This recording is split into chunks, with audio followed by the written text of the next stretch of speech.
আসসালামু আলাইকুম। সবাই কেমন আছেন? আশা করি সবাই ভালো আছেন। আলহামদুলিল্লাহ আমরা সবাই ভালো আছি। এটা হচ্ছে আমার ছাদের উপরে, মাশাআল্লাহ। ছাদের উপরে অনেকগুলো আম গাছে অনেকগুলো ফুল হয়েছে। তো গেছে বছর হয় নাই।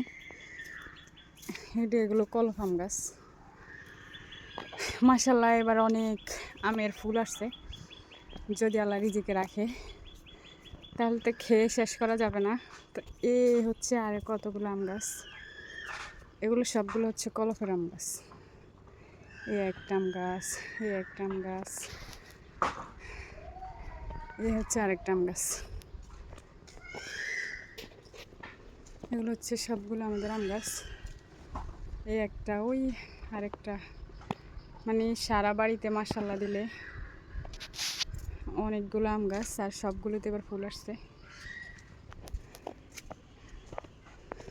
এই পাশেও আছে, মানে ছাদের উপর থেকে দুইটার মধ্যে ফুল আসছে, অনেক সুন্দর। হচ্ছে আরেকটা, এটা ছাদের উপরে। এগুলো সব হচ্ছে রূপালি আম, হিমসাগর আম। একদম ছাদ থেকে পেড়ে খাওয়া যাইব। ওই পাশেও আছে, ওই একটা, ওই পাশে আরেকটা, একদম সীমানার শেষে। আবার সিম গাছে বরট করা যেটা, ওটাতে এবার ফুল করছে। এই পাশেও আছে, এই পাশে অনেকগুলো তো ধরছে।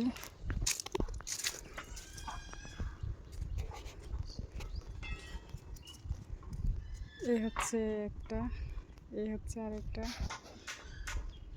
সবগুলোতে ফুল ভরা। ওই হচ্ছে আর অনেকগুলো,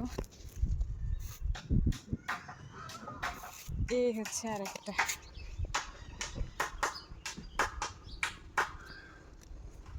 তো আমের সিজন যখন আসবে তখন আমি ভিডিওটা দেখাবো।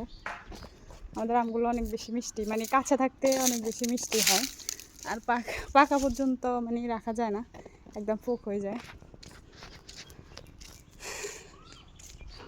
আজকের ওয়েদারটা মাশাআল্লাহ অনেক বেশি সুন্দর।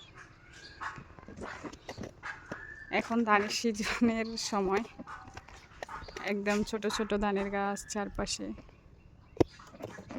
এই পাশেও ধান গাছ রোপণ করছে।